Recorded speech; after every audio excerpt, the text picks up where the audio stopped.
નમસ્કાર દર્શક મિત્રો, નવપ્રવાહ ગુજરાત ન્યૂઝમાં આપણું સ્વાગત છે. ડબો ઇન્ડિયન મેડિકલ એસોસિએશન એ કલકત્તા ખાતે મહિલા તબીબી સાથે થયેલી ઘટનાનો સંદર્ભ દુઃખ વ્યક્ત કરતી 24 કલાકની હડતાળ પાડી અને ઓપીડી સેવા બંધ રાખી ડભોઈ પ્રાંત કચેરી ખાતે આવેદનપત્ર પાઠવી વિરોધ નોંધાવ્યો.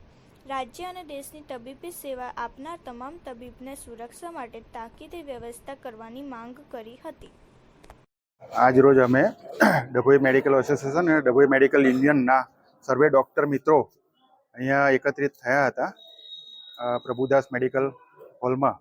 ત્યાંથી અમે આગળ સેવા સદનમાં એસડીએમ સાહેબને, પ્રાંત અધિકારી શ્રીને આવેદનપત્ર આપવા માટે આવ્યા છીએ કે જે તારીખ 9 ઓગસ્ટના રોજ જે ઘટના બની હતી કલકત્તા આરજીકર મેડિકલ કોલેજમાં, ત્યાં આગળ ડૉક્ટર અભિયા કરીને એક મહિલા તબીબ હતા, તેમની ઘાતકી રીતે હત્યા અને બળાત્કાર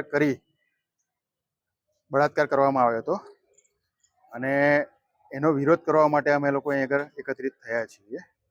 અને આ પ્રકારની ઘટના આગળ જતા ના બને એની સુરક્ષા રાખવામાં આવે એના માટે અમે કેન્દ્ર સરકાર, રાજ્ય સરકાર જે પણ હોય એમને તાકીદ કરીએ છીએ. એનો જે કાયદો ઘડવાનો હોય એ ઘડે અને ડૉક્ટરોની જે સુરક્ષા છે એનો મેઇન પ્રશ્ન છે. એટલે એ મુખ્ય પ્રશ્ન જે છે એ તમે એનો સોલ્યુશન લાવો તાત્કાલિક.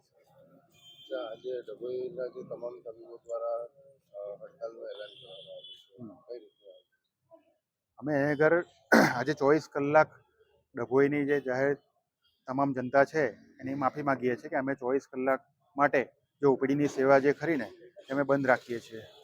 હમણાં કોઈ પણ રેગ્યુલર જે પેશન્ટ હોય, ઓપીડીના પેશન્ટ હોય એ જોવામાં નહીં આવે.